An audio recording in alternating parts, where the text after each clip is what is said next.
Well, welcome back to a new episode and a new season of the Noise and Nonsense podcast. How have you been? Been pretty good. I feel like it's been a lifetime since we've know. chatted. We haven't released an episode since November 1st. Oh, wow. So probably October or so was last time. Yeah, last time we recorded. Yeah. So we went through a little winter hibernation. We took November and December off, holidays and stuff going on, life things. We intended coming back early in January, but that was delayed a little bit. But here we are. Yeah. And we have a little difference of a format we're going to do this year. Yeah. So previously we were just doing rock, metal, punk, all the really, really hard stuff, distorted music, if you will.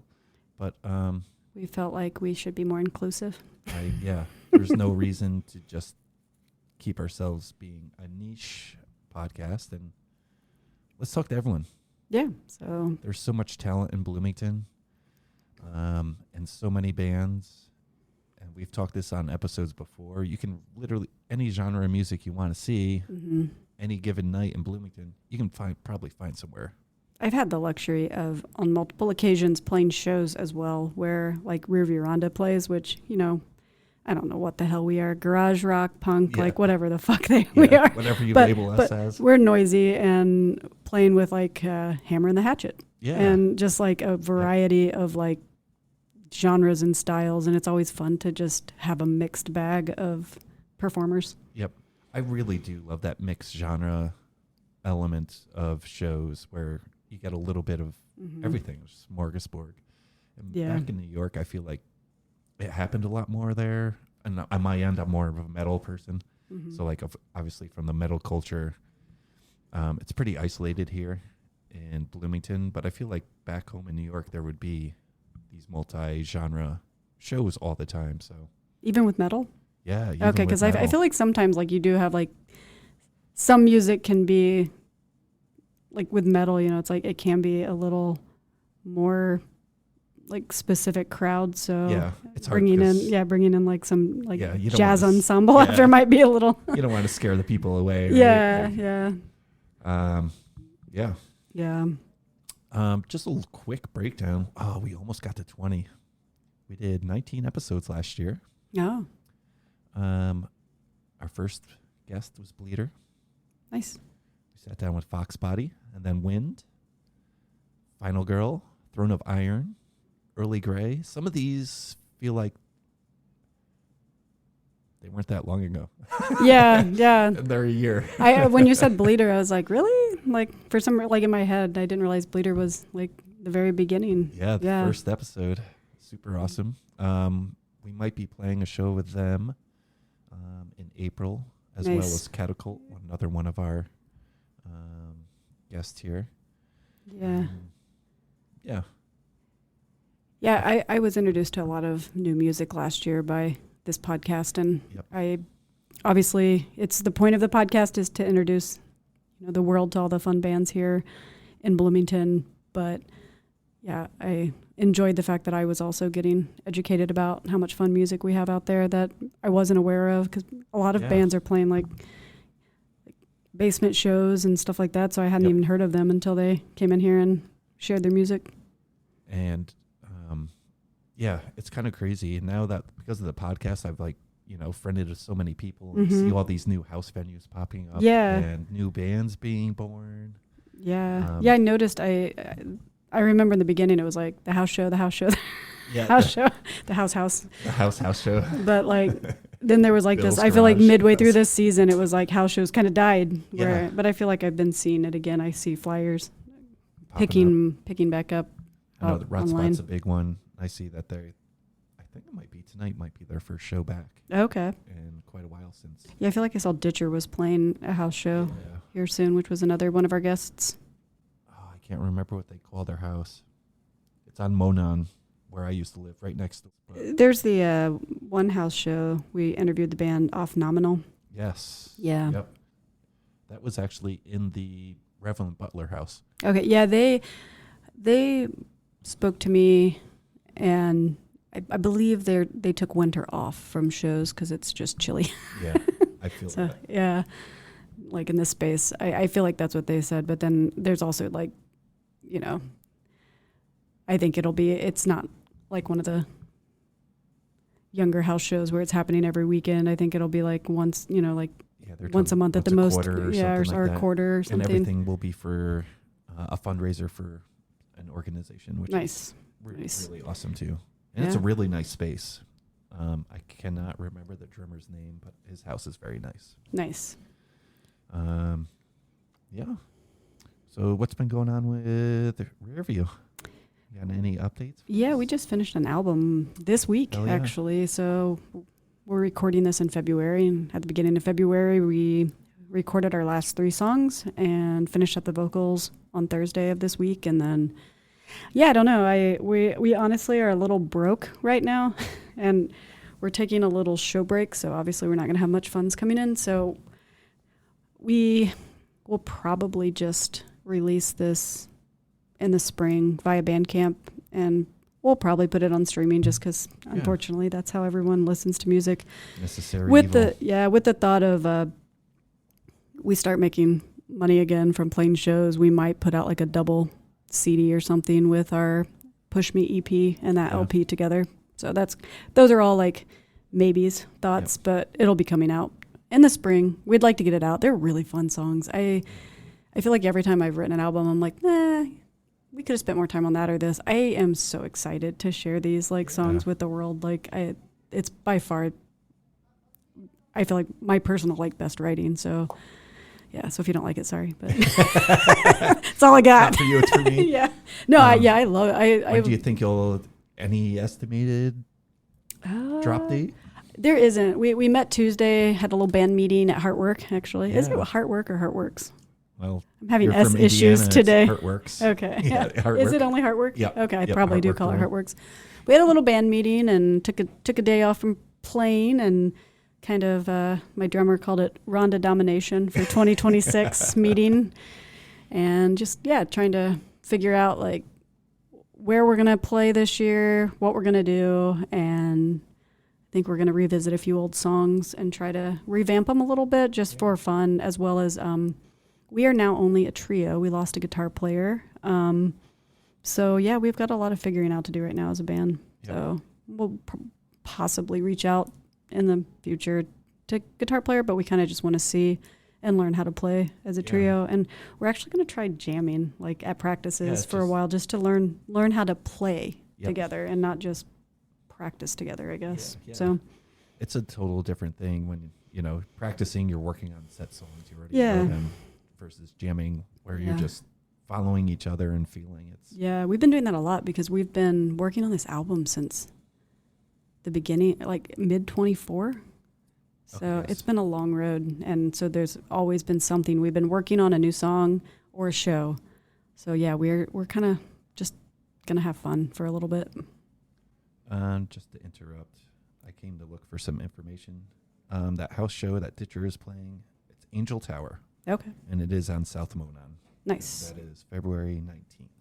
Yeah. What about you, David? Any new fun musical adventures or? Well, we're recording, I don't know what today is, the 4th, 5th? 7th. There we are. Last week I was out and I was invited to join Omen Killer. Nice. So I am now playing bass in Omen Killer, along with obviously my duties in the Devil Let Us. Devil Let Us will always be, my band, not just because it's a LLC in my name, but that's those are my boys. But playing with Omen Killer is gonna be fun too. Yeah, that'll be really fun. Good folks in that band. Obviously, Achilles is in Let Us with us.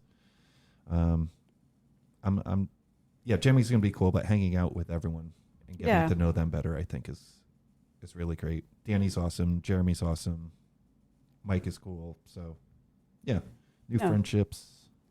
Yeah, that sounds like a lot of fun. New music. Yep. I have a show in 2 weeks with them. So I'm glad to hear, by the way, that the Devil Lettuce is an LLC because Rearview Ronda is as well. And I feel like I've been made fun of for making my band an LLC. I did it because I had someone, like I had to fill out, obviously you don't have to do this very often, but occasionally you play somewhere that makes you fill out like a W-9 or something. And they lost my W-9 and it had my social security number on it. They ended up not losing it, but they thought they had lost it. And I was like, shit, I'm never doing that again. Like, you know, so I was like, I'm just going to give them an EIN and be real nerdy. Yeah, 100%. It's way easier that way. Yeah. So my debut with Omen Killer will be Sunday, February 22nd at the Bishop. Show starting at 7 p.m. What? How'd you do that? No comedy show. I guess you just have to have shows on Sundays so you can go to bed on time. Or know a guy, maybe. Or know a guy. Or 3. Yeah. Man, that's golden. I feel like it's a 9:30, 10:30 start there always. Yeah, 10:30 at the earliest. Mm-hmm. TDLU, we're currently recording an album too. Nice. So we have one song basically done, but we do it all in-house, so it takes us for fucking ever to do this. And we did it really backwards. So we did scratch tracks live with the drummer. Mm-hmm. Nick has gone in, done his guitar tracks. I laid one bass track, and by one bass track, we do 4. So we do 2, 1 for each channel. Oh, wow. That's fun. Through effects. So 1 each channel effects, and then 1 each channel dry. Just DI. Yeah, I should talk to you about that. I maybe get you to come out sometime and help me set up my kit. I have stuff to set my, like a wet dry cab. Yep. And Ty, with the possibility of us being a trio, we're going to try to hit the tone zone. Yeah. And so it's like, I need to like revisit that wet dry, and I understand it, but it's like I'm definitely haven't been able to like master everything. So I don't know. Yep. Maybe sometime you could come out and show me. Absolutely. Show me the ropes. Yep. Oh, I got a super fun toy. I almost should have brought it so you could see it. Dark Glass Anagram. Oh. It is a multi-effect processor, modulator, modeler. It is the coolest fucking thing in the world. So I'll get a little nerdy with it. So I'm still working on my Omen Killer tone. I want it to be different than what I'm doing in TDLU, but it's so fucking cool. So I have it coming in. I split my subtones, so my bass is going to a different line of pedals, and then my mids and highs stay on my top line, and my mids and highs are what's being distorted, and I'm not distorting my low subtones. Oh, nice. So it doesn't get all. Let's go back to go forward into to the step twins. Yeah. Talking about that thing sounded like farts. Yeah. Yeah. You know, when that bass tone gets distorted, sometimes it's a little farty and mushy. Yeah. And I hate that. So. Yeah, that was actually one reason I just remembered why I quit using the wet dry cab was because I have to use a second amp head, and I just don't like my second amp head is I don't even remember what it's like, a TC1. I don't know. It's like it was like I bought it for like $100 or something, right, off of like Marketplace, and it doesn't match my sound. So it's like, then I'm like, which one do I run it through? You know? Yeah. So it's like, because your orange tone's pretty crisp. It is, but it's like, I don't know. And then it's like running my pedals. It's like I would like for my like my preamp and my compressor to run through both, and there probably is a way to do that. So it's like, I don't know. I just got to figure it out. Yeah. But I do play clean probably most of the time, so it would make sense for now to use a shittier head for like distortion, and then but I gotta nerd out, and it's not my strength. Like the whole like gear shit is like not a strong point for me. I've never been a gear person until this little head, but it's kind of forced me. And plus then I have to bring both fucking cabs to shows. That's a lot. I've actually been thinking of downsizing. I have a Ampeg 410, and Dark Glass just came out with this 1,000-watt 212. I want the fucking 212. Yeah. I bet that thing sounds so good. Yeah, I do have the Database PV combo amp that I could use, but that thing has a fan in it that sounds like a fucking plane taking off. Yeah. It's like, whoa. Wait, that thing's 1,000 watt, isn't it? It's 1,000 watts. It is so hard to not be loud with that thing. I could definitely, it's way louder than my other, but like weight wise, it weighs like 800 pounds, you know? Yeah, so it's smaller, but it's not any lighter than my cabs. That's what I'm trying to, I don't want to be carrying heavy shit around anymore. No, I mean, that's the thing. Not Like, fun. I'm like the bass player that it's like, do you have a house? You know? Yeah, sure. Okay. You're like, I'll bring my pedals, but I'm happy to not bring my cab. Yeah, exactly. Which, I mean, that's why I have it. I just need to quit being lazy, but I'm a really small human. Yep. So, yeah, my bass head is still in it's Finland. still there. Yeah, still don't have it back. Still touring the world. Yeah. I guess. Yeah. One of these days I'll get it back. I kind of miss it. Seems like they could just like send a replacement at just this send me a point. new one. Yeah. Just refix that and give it to someone else. Yeah. Dude. Yeah. Yeah. So we'll see. Dark Glass, great company. If you're getting repairs done by them, don't expect your shit back anytime soon. It's their plan though. Like, he's already bought one. Yeah, now. we got him already. Oh, and he bought something else after we've already had his head for 4 months. So Yeah. we don't have to worry about his loyalty. Yeah. That's funny. What else? Show February 18th at the Bishop. It'll be The Devil Lettuce, Woman Killer, and Thorax. So you're going to do a double header, huh? My first double header ever. What time's that show start? Way later than Okay, I was like, if you said 7 again, I was going to be like, okay. 7 o'clock only for Omen Killer shows. Yeah, that's I was like, I get Rondo on that on that time. There's something going on here. Yeah. Yeah. I've been trying to get a show at the Bluebird, but the owner kind of ghosted me. Yeah. I have not heard from him in months and months.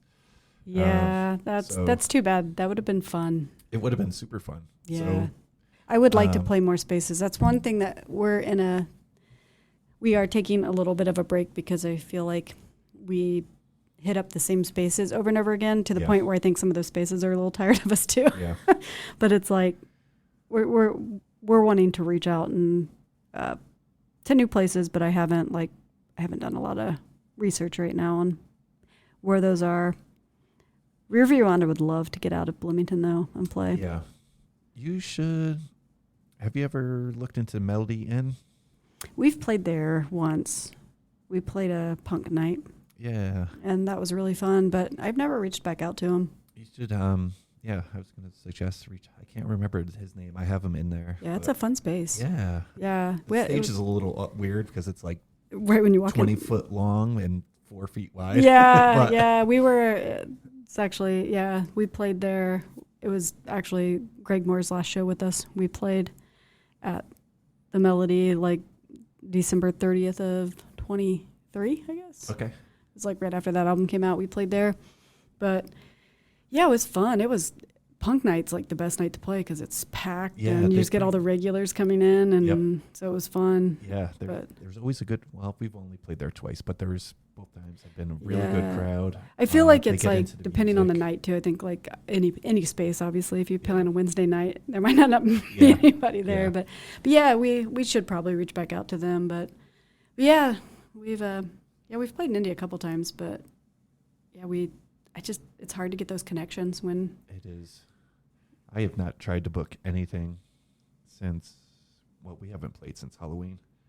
And we kind of knew we were taking a break to write an album, and we were going to take some time off for the holidays and stuff like that, just like we did for this podcast. I truly went into hibernation for a couple months. Yeah.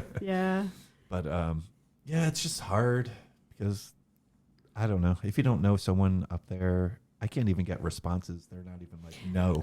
I honestly feel like I'm trying to remember if I have reached out maybe one more time to the Melody Inn, and I feel like their response back to me was kind of like, oh, send us all your information so we can hear your music. And I'm like, we've played there, man. So it's like, I started working on an EPK, like basically just putting together a little website, like just trying to showcase off, like so I could easily just send that as like a little press kit. And I need to get back on it. Right now it's not that great, the website, but it's like it's time, right, to do it. And so I just need to do that, and then just have all of our like easy link to all our music, and that way I can just send that with that. But it makes you look like more legit than maybe you even are. Yeah, exactly. We're a super professional band. We have a website. Yep. Walk in like you own it. Yeah. Kind of thing. So yeah, I don't know. This year could be fun. Should see what happens. Like I said, for us, I'm just excited for this album to come out. I have no idea how we're going to promote it, but yeah. But I like it. So hopefully somebody listens to it and likes it. Are you going to do any physical media with it? Not right away because we're really we don't have the funds currently to do that. But we kind of we discussed maybe doing a double EP because we put out an EP in the fall. Yep. And then which that was actually with Greg. So that's one reason why we're wanting this LP. So Greg Moore, when he was in our band, we did those 3 songs after he quit, recorded them because they were songs we were all playing together. And then our new guitar player, Travis, we have 9 songs that we have recorded together. So we were like, well, we'll put that out in the fall and it can be our transition into this new album. Yep. So now we'd like to get it out in this, I would like to get it out as quickly as possible. So I'd like to be early spring just because I want Travis to be out there with us, in our discography. It's a hard word to say. Yeah, because when did Travis join? Gosh, he's been there for it's been over a year at least, I think. I don't know. I sometimes I look back. So we lost our guitar player, Zach. He left, and I didn't realize he started in August of 22. And we didn't Ty and I started playing in October of 21. So it's he's basically been in OG the band. Member. Yeah. And so we had the guitar player, Tommy was our original guitar player. And, he ended up moving is why he left. And yeah, it's we put those 2 EPs out so fast because we kind of came in as a band with me already having written the first 5 songs. Yep. So the ones you worked out with Ben. Yep. Check out Ben's interview March 1st. Yeah. Ben, the most talked about person on this podcast. I know. It was so great to finally meet him. Hey, everyone, by the way, we've interviewed some people. Yeah. But Ben was in, and everyone talks very highly of Ben. And he seems like a really great person. And I will say Jefferson Street's great for recording. Practicing too. It's a welcoming, warm space. I feel like that's can be the defeating thing for a bunch of musicians is not having a place to play, and the fact that he offers that can just alleviate that that even if it's a temporary temporary place to play for a band, they have that space and they have all the gear there. So even if you're you just have a guitar and you don't have an amp, they've got amps and drum sets and bass amps. So that's pianos. The best thing about me playing with Omen Killer now is I don't have to bring all my shit. I just bring my guitar. Yeah, and I just use all that. And being in a band in Bloomington, I moved here in 2010. I met my buddy Nick, who's been on, co-hosted with us once. In 2011, we started playing. Bloomington, I don't know if you know, within the city limits, has a 24-hour noise policy. So at any point, you can be ticketed for... I did not know that. Yeah. So that makes it really tough if you have grumpy neighbors. If you have grumpy neighbors, I have been called... Cops called on me Sunday afternoon, 4 p.m. I didn't know that. I thought it was just for practicing. So yeah, I had that problem. That resource is great. Yeah, I had that problem in high school. We played in my drummer's garage, and he lived in kind of a nicer neighborhood. People kept calling the cops, so his mom was super awesome and let us move into an interior room that she set up as a band room. That's awesome. Yeah. So soundproof it a little bit. Yeah. We play out at my place now, and thankfully my neighbors don't complain because my little shred, as I call it, my little barn that I've converted into a studio is not soundproof in any shape or form. Yeah. But we play respectful hours. We're done by 7 on a Tuesday night. So yeah, we practice out at Nick's now. He's out 2 minutes from Bloomfield. Yeah. So no one's complaining. Yeah. No neighbor. It's I live in the middle of nowhere, but I do have, Yeah. people... The sound carries down in my valley. Yeah, so. You have that hill right up against the house, too. Yeah. Kind of projecting it that Plus, way. Going back to that bass fart noise, it carries for miles. Problem with omnidirectional sound. The bass fart noise came from our recording session on Sunday. We were talking about guitars and the noises and stuff, and then it was either Greg or me, and we were like, okay, yeah. Let's see what the fart instrument sounds like now, implying the bass noise. So, It's like just big fart that comes out of it. That's awesome. I obviously don't feel that way about it. It's my preferred instrument, but I like it a lot. I like it a lot. I like it a lot. Go straight to Dumb and Dumber with that one. Yeah. Yeah. I'm sitting here feeling my calluses because really all I do is sit at my desk now and play bass. Oh yeah, my fingers feel like turtle shells. Mine are gonna hurt today. You haven't played in a minute? I haven't played since Sunday, since we recorded. So that's like a week ago, and I hurt myself bowling yesterday. Yes. That's so your fretting hand too, right? It is. It's like it's like my left pinky and ring finger. When I move them, I get like a sharp pain down my hand. I don't know what I did, but I released the ball and the sharp pain went up my arm. So I'm gonna try anyway to play. Bowling bad for your bass health. I know. It's like I was like, oh, this is fun. We should do this more often. I'm like, never bowling again. So yeah, gotta see if I can play or not. Well, I'm looking forward to this year. Yeah, I'm happy same. We're finally back in the studio. Got a couple good guests in. We got this in. There will be a lot more nonsense in the next couple episodes. Yeah. But yeah, thank you to our listeners for being patient. We are back. And if you have a band here in Bloomington, or I would say anywhere in the vicinity, know, hit us up and we'd be happy to have you on as a guest. Yes, email us, noiseandnonsensepodcast@gmail.com. Look us up on Instagram, Noise and Nonsense Podcast, of course. Follow Rear View Rhonda on Instagram. Is it Rear I have View no Rhonda idea something?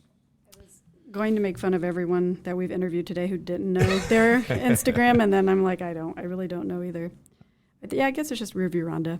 There you go. Not Rear View Honda, as people like Honda. to read That's it. Pretty funny. Yeah. With 2 R's. Yeah. Follow The Devil Lettuce, Omen Killer, B-Town Doom. Yeah, go see some shows. Yeah, go see shows. Support local. Thank you all for listening. Thank you.